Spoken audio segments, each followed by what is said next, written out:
नहीं है तो वहाँ आप हमें जहाँ सुबह शाम आरती हो जाए, हनुमान जी की मंगल शनिवार सिंदूर चढ़ जाए, जगह विवादित ना हो, मंदिर के अंदर कराएंगे, खुले में नहीं कराएंगे। 4 नियम है यहाँ हमारे। अब आप कहोगे नियम यहाँ तो फेल था, तो यहाँ फेल नहीं था, कल पूरे दिन रुक के यहाँ काम कराओगे। तब मंदिर के अंदर वाली भी स्थिति आ गई है और हनुमान जी अब हमारे जो है छाँव में भी रहेंगे। तो जहाँ कहीं होंगे ये काम आपको कराना पड़ेगा। अब क्या है तो मधुबन कहाँ? अच्छा चलो बात मान लेना। अब क्या है, जब यहाँ पे हम आए हैं तो अपने साथ तो जब हनुमान जी के पास आए तो आप लोग अपने घर से क्या क्या लेके आए हो ये बताओ। कोई कुछ लाया है? कुछ अलग लाया हो हैं? आप लोगों में से आदमियों में से कोई लाया हो कुछ?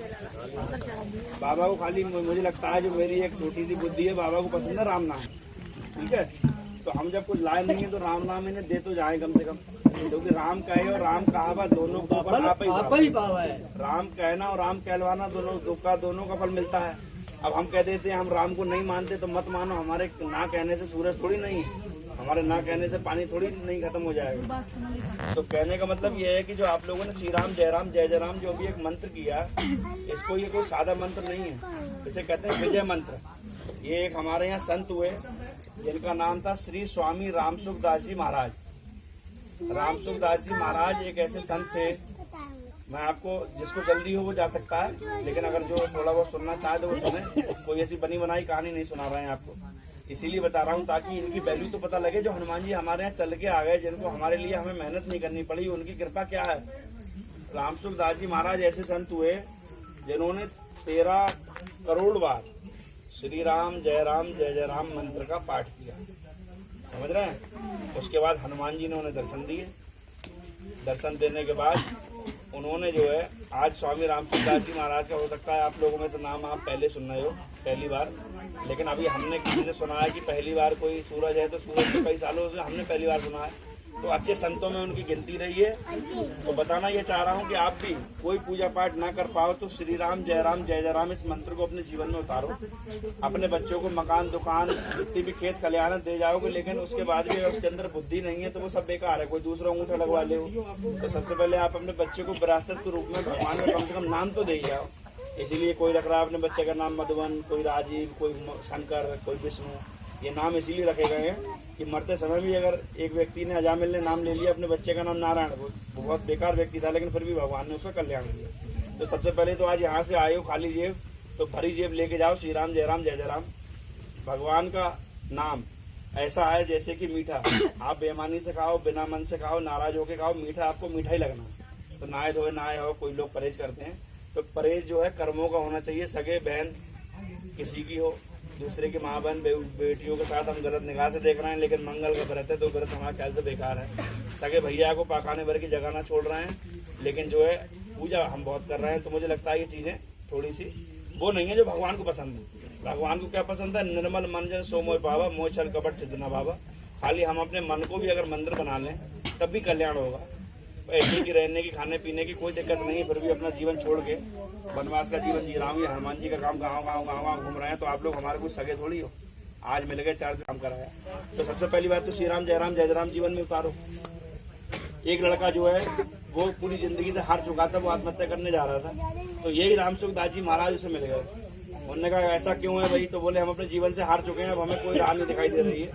तो उन्होंने कहा एक काम करो, तुम गाय की गोबर से और मिट्टी से जो पीरा हो तो पीरा, वो उन्होंने गाय की गोबर और मिट्टी मिलवाई और उससे ये कहा कि तुम एक एक गांव जाओगे और एक एक गांव में जो हनुमान जी की मूर्ति बात से मट्टी से बना के स्थापित कराओगे। उस समय ये कोई लीला समझ में नहीं आई उसे, उसने बुद्धि दीक्षा ली, लेकिन उन्होंने ये कहा कि तुम भिक्षा वहीं से मांगोगे, खाना वहीं से लोगे जहाँ तुमने स्थापना कराई है। अब आज स्थापना तो आज हम थोड़ी करा रहे हैं, इसका मतलब ये लाखों सालों से हमारे संत ऋषि मुनि इस परंपरा को मतलब फॉलो करते हुए आए हैं। तो उन्होंने क्या किया, भैया वो एक जगह पहुंचा होगा, आप जैसे लोग होंगे, कोई आदमी बैठ के अपना खा पी रहा होगा, तो वहाँ पहुंचे तो उन्होंने क्या किया, उसे भिक्षा तो नहीं दी, लेकिन जो है उसको श्राप दिया। वो आदमी पहुंचा हुआ आदमी था, आप लोग ध्यान इधर रखो, कहीं मत दिमाग लगाओ। उन्होंने जो है उसे श्राप दिया उनके चेले को कि जो है कल का सूरज जो है तुम नहीं देखोगे, कल का सूरज तुम नहीं देखोगे। उन्होंने अपने गुरु से कहा कि जो है भाई गुरु जी आज तो हमें जो है भिक्षा नहीं मिली, लेकिन हमें श्राप मिला है। तो उनके गुरु ने कहा एक काम करो, तुम जो है हमें, मैं सो रहा हूँ अब, तुम मेरे पैर दबाओ और पैर जो है तब तक मत छोड़ना जब तक जो है मैं सुबह ना उठ जाऊँ। रात में कई तरह की लीलाएं हुई, इंद्रलोक से अप्सराएं आई जो सोने चांदी हीरे जवाहरात दे रही थी। तो उन्होंने कहा एक काम करो, मेरे गुरु ने कहा कि पैर नहीं छोड़ने, आप इसे अंदर जाके रख जाओ। बोले अंदर देने को नहीं आई, हम तुम्हारे हाथ में देने को आए। कई तरह की लीलाएं, उनकी मरी हुई माँ आ गई उस लड़के की कि बेटा मैंने तुझे जिंदगी भर पाला, अब बेटा एक काम कर ला, तुझे अपनी गोद में बैठा लूँ। मतलब पूरी प्रयास ये हो रहे थे वो लड़का गुरुजी के पैर छोड़ दे ताकि उसका शराब जो है वो काम कर जाए। लेकिन कोई बात नहीं, सुबह के 4 बज गए, करते करते जो है 10 बज गए। इसमें ये हुआ कि गुरुजी ने जब आँख खोली तो उन्होंने कहा चेला तुम जिंदा हो? तो उन्होंने गुरुजी हम तो जिंदा है। लेकिन वो तांत्रिक मर गया, उसकी लाश जो है वो गुरुजी के आश्रम में लाई गई। तो उसके घर वाले बोले इसे माफ कर दो, ये जो है ज्ञानी है। तो उन्होंने कहा उससे पहले ये हुआ था जैसे आज हमारी 127 हो गई हैं, ऐसे ही मान लो उस लड़के को उन्होंने 1101 का संकल्प दिलाया था तो उसकी 974 बची होंगी। तो गुरुजी ने सोने से पहले ये कह दिया था जितनी जब मट्टी धरी है, अब तुम गाँव जाएंगे तो पूरे देश में स्थापना कर नहीं पाओगे, तो तुम जब मट्टी के छोटे छोटे हनुमान जी बना दो और उन्हीं को भोग लगा दो कि भैया अब तो हमारी जिंदगी बचेगी ना। कोई बात नहीं, यही हुआ। लेकिन जब वो सुबह तांत्रिक मारा गया तो गुरुजी से माफी मांगी तो उन्होंने ये कहा एक बात बताओ, ये भगवान का भक्त है, इसने उसे धमकी दी। तो उस लड़के से गुरुजी ने ये कहा कि जो गाय जो हनुमान जी बने हैं वो मिट्टी, गाय को गोबर लई और गंगा जल के साथ उस तांत्रिक के जब मुंह में उसने डाला तो वो तांत्रिक जिंदा हो गया। उसके बाद उसने माफी मांगी और जीवन भर को उनका शिष्य बन गया कि जो है भैया हनुमान जी महाराज की शक्ति को जो है हमें माफ करो। तो 974 उनकी बची होंगी। जब वो कहानी में सुना रहा हूँ तो मेरे भी जीवन में यही घटनाएं हो रही होंगी। तो अच्छी बात इससे ये है कि आज के समय में वो मूर्तियां जितनी उन्होंने स्थापना कराई महाराष्ट्र में है, वो हर मूर्ति ऐसे पत्थर की बन चुकी है, वो गोबर वाली और मिट्टी वाली, कि आज ऐसा पत्थर पूरी धरती पर नहीं पाया जाता। हम तो फिर भी लाल पत्थर ही करा रहे हैं। तो हम लोग तो पढ़े लिखे समाज में हैं तो भगवान को अच्छे से अच्छा लेके आएंगे। अब हम मट्टी क्यों करावेंगे, उनको बारिश हो जाए। लेकिन वो मूर्तियां आज भी ऐसी हो चुकी हैं, इतने पक्के पत्थर में हो चुकी हैं कि लोग आज के समय में साइंटिस्ट भी ये मान रहे हैं कि पता नहीं कहाँ से ऐसा पत्थर आ गया जो हिंदुस्तान में मिलाएंगे। तो ये संतों का देश है, सनातन देश है। हर साल में महिलाएं यहाँ पे जब भी आएंगी, चाहे सुबह शाम आओ, डेली आओ, आप हनुमान जी को छुओगी नहीं, ना इन पे जल चढ़ाओगी, जल वाले हनुमान जी नहीं है। हाँ, साल में 2 बार आप लोग आओ, आप और आपकी बेटी और बहू, इनको राखी बांध सकते हो। आप देखो इन्होंने अभी हमने इनसे राखी बंधवाई थी, क्योंकि राखी बांध के इनको अपना सगा भाई बनाओ, इन्हें अपना पिता बनाओ, या फिर इनको जो है द्यूज करो। आप 2 रिश्ते हैं हनुमान जी से तो आप लोग मान सकते हो, वो बात अलग है। चलो मेरी भी माँ बहनें हैं, कुछ स्थितियाँ परिवार में ऐसी होती हैं, लेकिन उनमें भी जो है आप ऐसी, हम लोग खाना तो खाते ही हैं घर में, तो भगवान को दूर से ही प्रणाम कर सकते हैं। जरूरी नहीं है कि उनके मुंह में अगर हम जो है कोई इनके मुंह में प्रसाद ना ठूसे, क्योंकि हमारी जिंदगी भर की तपस्या है। तो जेठ के मंगल में सबसे बड़ा सौभाग्य ये मिला कि 127 नंबर के हनुमान जी हमारे यहाँ आ गए। आज तक लोग भगवान के पास जाते हैं, भगवान किसी के पास चल के नहीं आते हैं। तो आपके गाँव में भगवान जो है चल के आए हैं, और जिसका श्रेय जो है हमारे इन भैया को ये इनके लिए जाता है।